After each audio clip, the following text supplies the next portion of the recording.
I was like, Just say it out loud. Yeah. just like make a declaration. I do that all the time. Oh, it's I'm hot like, in here. oh, You it's want me to hot. go adjust the thermostat? Like just That's literally what it oh, is. I'm hungry. I wonder what's for lunch. Is it time for me to go and cook? Basically.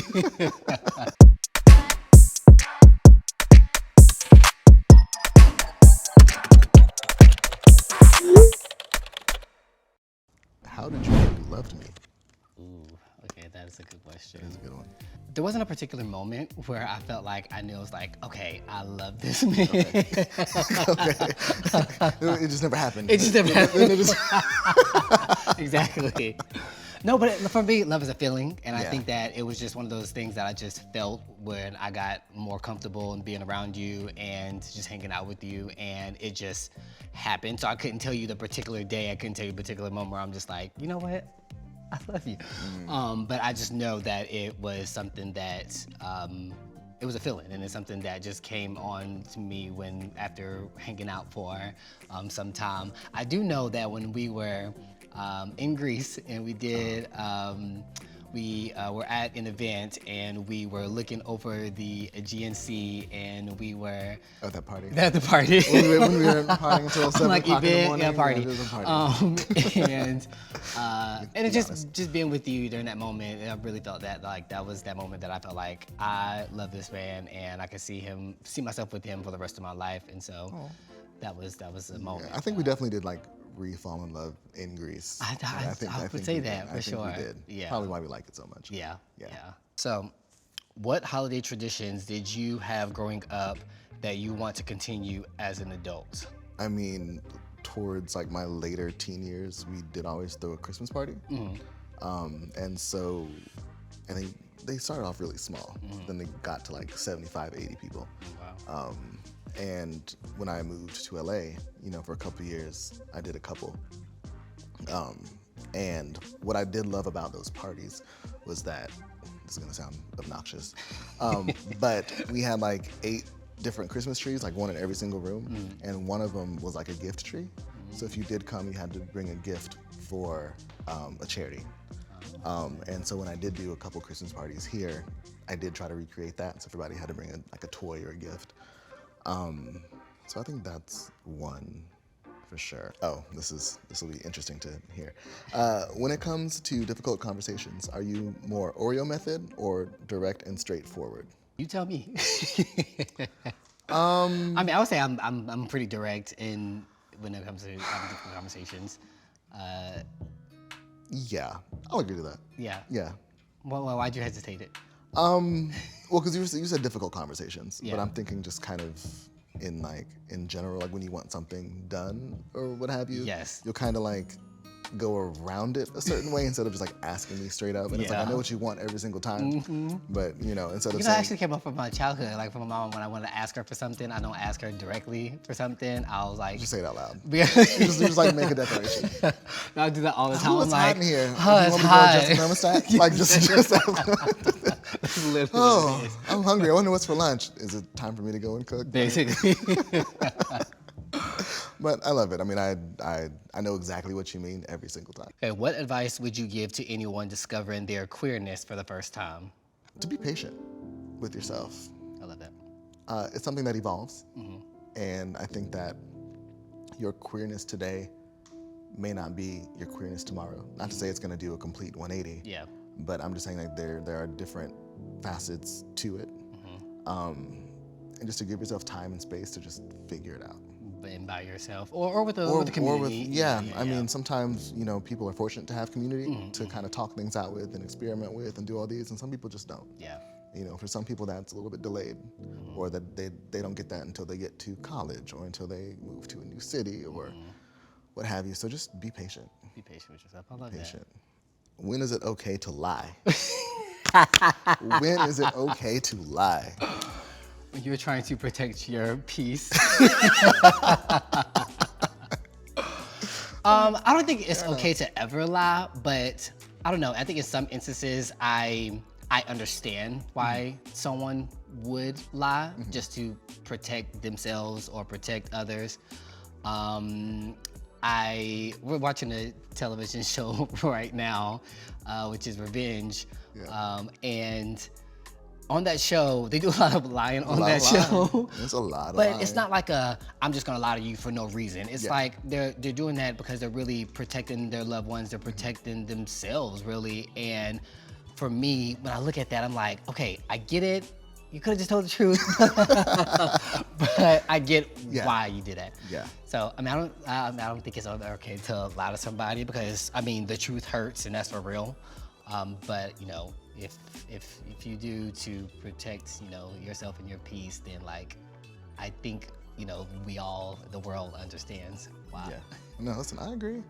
And the IRS. I would say. Not the IRS. Okay. I'm just kidding. Don't come for me. I'm just kidding.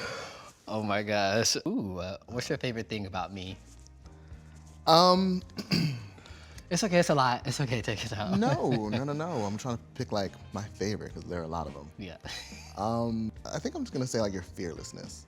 Okay. I mean, I know you personally, like you get a lot of anxiety when it comes to things, but you have a really good ability of like not letting the outside world see it. You can always just turn it on and be outgoing and bubbly, and I really admire that because that's not something that I possess. Yeah.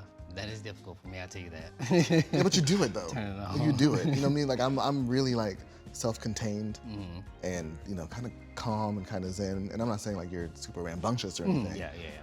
But you're just like this outwardly warm person, Yeah. and I love that. Okay. Yeah. Oh. You want? Should I answer that question? I mean, if you want to, I mean, I would love to know. I'm sure. So my favorite thing about you is that you are very solution oriented. Okay. And a great problem solver. So if we ever find ourselves in a crisis or something's going wrong or I'm freaking out about something, you always do a really great job of handling the situation calmly, as you just said. That is true. And you always have a solution or an answer. Okay. And I find that admirable because like I think that it helps in a lot of situations where I'm just kind of like going crazy or I feel like I don't know what to do in certain moments, and whether you have the answer or not, you'll figure it out. And I really do love that about you because it helps in a lot of situations. I'm like, if we're gonna get something crazy happened to us and we're getting kidnapped or something, I know that I'm gonna figure it out. you'll figure I'll figure it out every single time. What's a misconception people have about queer couples? Ooh. Oh. In real life or on Twitter? Okay, right. Because there's a difference. There's a difference. I think one big misconception is that I think the outside world tends to think that we don't care about like tradition and that we're always trying to like circumvent the rules and do something different, and we're trying to like force this alternative lifestyle just kind of on everybody. Yeah. When I think in reality there are a lot of queer couples who do want to do the traditional, the marriage, the house, the kids. Not saying that everybody wants that, but I think that there's a much larger portion of people who do than more than people would think. Yeah. I'd say that's it. For sure. Yeah. I think everything else is true. I'm over here thinking like, well, no, we do. No, no, we do. No, we do. We definitely do that too. Right. If you could tell your future self one thing, what would you tell them? My future self. Yep. So I'm like, congratulations. Like, I guess like you're still yeah. alive. You're still doing it. Okay. You're thriving. You made it. And I'm proud of you. That's always a good answer. Yeah, right. Always a great answer. Always a great answer. What about you? I told you so. Okay. Yeah. That works for everything. Yep, I told you so. I told you so. And probably like nothing was as bad as you thought it would be. Was. Yeah. The tense is kind of fucking me up here. Yeah. Yeah. Yeah. And I would still tell myself like, don't take life too seriously. Have fun. Yeah. I think that's so important. Are you friends with any of your exes? Why or why not? Yeah. Okay. Yeah. I'm friends with all of my exes. Yeah. It's crazy because we were just talking about this. I know. It's very weird in that like I haven't really had any super. Well, I'm lying to you. Yeah, I've had some really dramatic breakups, but after a while, once like the initial pain wears off, I just stop caring. Yeah. You know, so it's been easier, even I think with social media, to like revisit people and just have like cordial conversations. And I'm a firm believer, like if this didn't happen, this wouldn't be happening. Yeah, absolutely. Also, like I had to love you at some point. Yeah, that's how I feel. I feel like I loved you at some point. So like part of me, I don't understand when people break up and there's like this like really deep hatred. Yeah. Because Unless some foul stuff went down. Yeah, but even that, just give it time. Yeah. Because if you care that much, then there might be something else you kind of need to work with. That's fair. Yeah, no, I mean I'm friends with all of them. Yeah. I mean not friends, but I mean So yeah, cool. cordial with all of them. Yeah, some of them I am cool with. You know what I mean? Yeah. Yeah. Okay. I mean, I'll definitely say the same for me. I mean, I don't see, like you said, going back to it, I don't see a reason to actually, like, if we were in love at one point in time and you were almost like family to me, then like the idea of just me like cutting you off. Yeah, I don't know. It just doesn't sit right in my stomach. So I definitely see that. Yeah. What habit are you thankful that you learned from me? Waking up early. Okay. Okay. I think you wake up early that I just don't. I like to, if it's up to me, I can like lounge around and stay in bed all day. But I think that you get up super early and you get out of bed and put on your clothes. Somebody's got to cook breakfast. Right, basically. That's what it is. You gotta cook. Yeah, no, that's what it is. I'm like, okay, I'm hungry, so the food's not gonna make itself. So time to get up. That is true. And Kenzo, the dog, he's always ready to go. Oh, okay.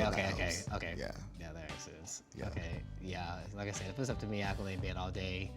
But since being with you and like waking up early, I'm like, okay, you know what? I'm gonna make that a habit and go ahead and start the day. Yeah. Except for you've been making the bed lately. Yes, I have been. Which something I don't do. Yeah. My ADHD does not allow me to do anything of that sort. Yeah. I'm trying to create a habit of doing that because I don't know. I read somewhere about like TikTok. Probably. I read it somewhere. You watched the TikTok. Okay. No, but it was like getting up and like, first of all, creating a habit for like, I think it's like 25 or 15 days. I don't remember. Like it trains your mind into creating a habit and something beneficial about that. Couldn't tell you. And watch the other TikTok. Yeah, right. Part 2. Part 2. I didn't watch part 2. And so I decided, like, okay, let me make a habit of actually like getting up and making the bed. And I think if I continue to do this and do this for the amount of days that I saw to do that, then like maybe I'll train my brain to do other habits. Okay. And that's something I'm trying to learn how to do and create, just more habits and good habits. Yeah, listen, I support you on that journey because again, Yeah. I can't do it. Yeah. So that's all you.